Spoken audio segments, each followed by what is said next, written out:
Hello and welcome. We have breaking news. There has been an attack on the Crimean bridge, the bridge over the Strait of Kerch that is connecting Russia with Russian-occupied Crimea. In this video, we are going to see the videos, analyze the damage, and we will talk about the consequences for the Russian forces in the southern front, in the southern areas of the Ukraine war.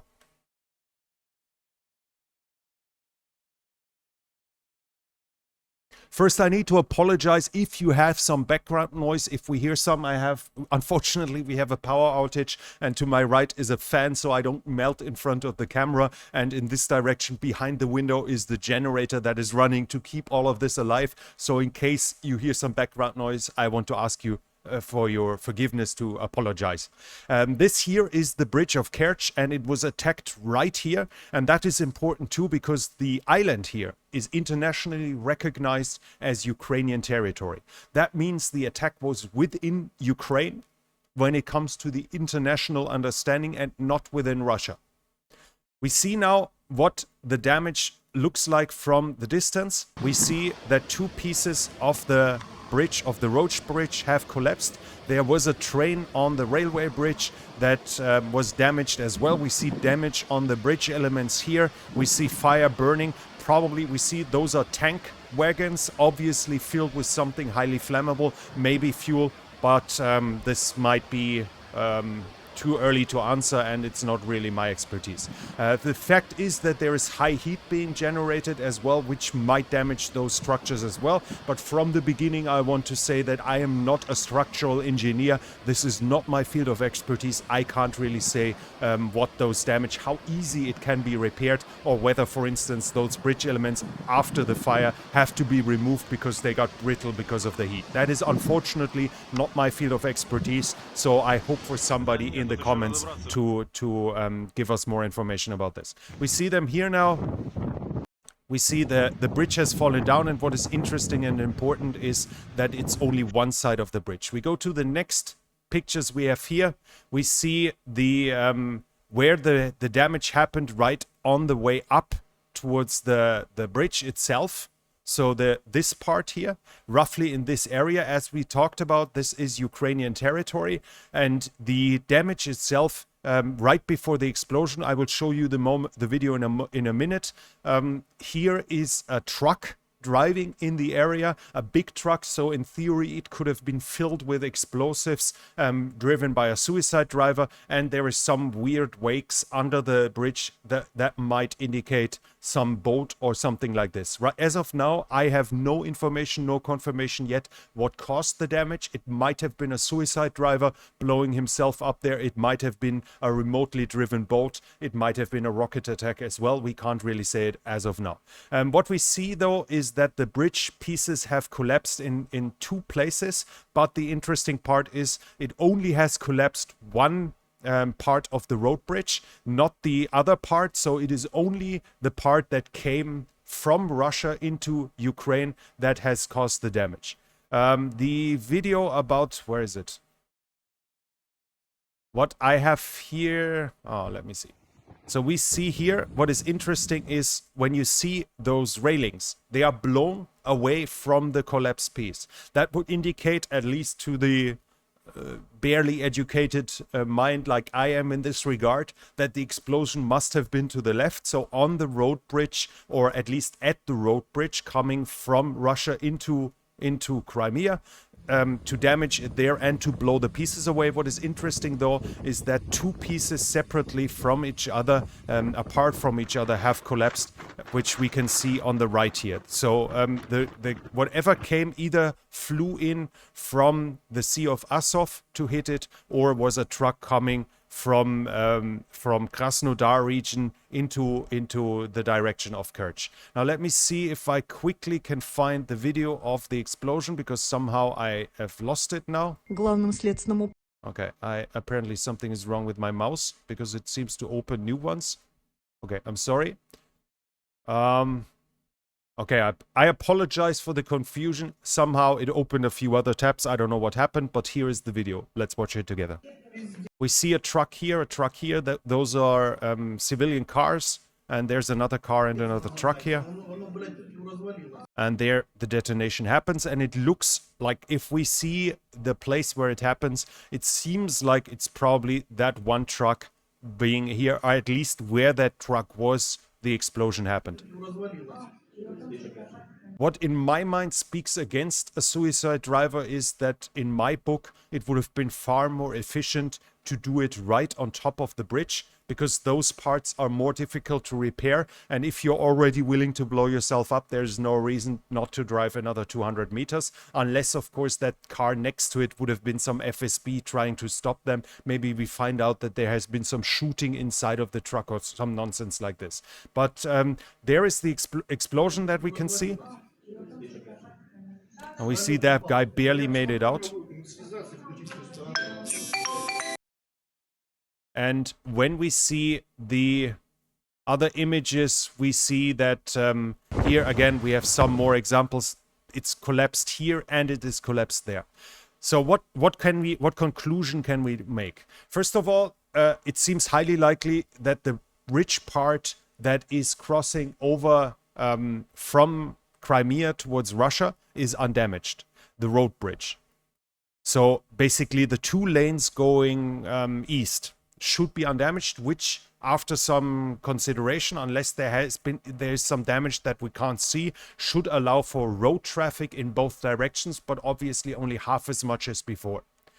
The bigger issue is not that the two road bridge pieces have collapsed, but that what we can see about the railway bridge, the fire damage, that there are wrecks on top of it. What we could see, let's watch it here.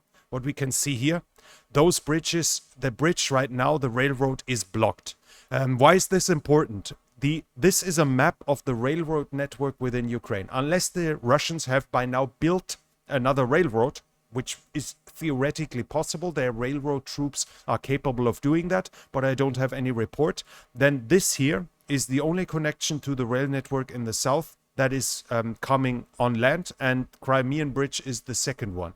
The issue is, though, the northern one is directly south from Donetsk, here, and this here should be the railroad bridge, the rail line. It is 4 kilometers away from the Ukrainian front line.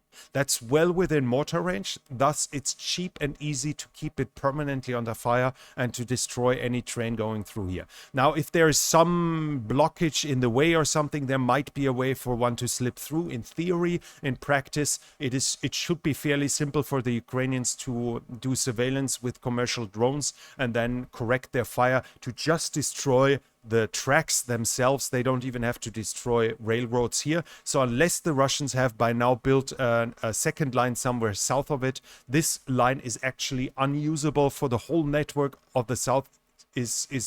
Thus, the whole network in the south is not connected to Donetsk. That leaves only the Crimean Bridge to supply everything basically in this area. As we know, the Russians have very bad logistic when it comes to wheels. Their logistic relies completely on railroads. They don't have forklifts. They have far too few trucks to do a full resupply run basically from Krasnodar towards Kherson. There is from the evidence, from the knowledge we have, they rely absolutely on railroad. Now, unfortunately, I can't say here whether that bridge can be they can continue using it. I would suspect so.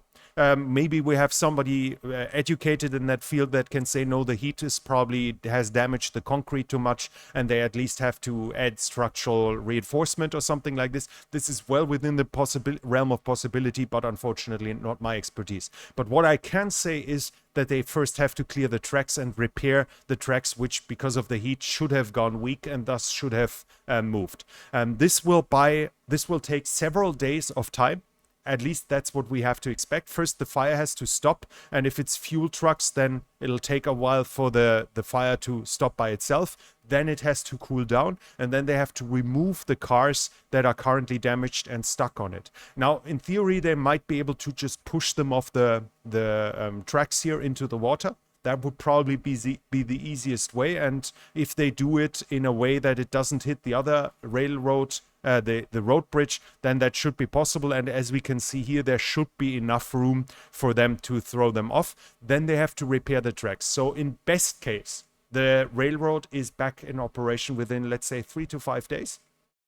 I think that's probably optimistic, but within the realm of possibility that it might even be within 3 days, more or less. If it takes longer, obviously, that's still a possibility, knowing from the fact that I can't really judge the damage to the structure of the bridge itself.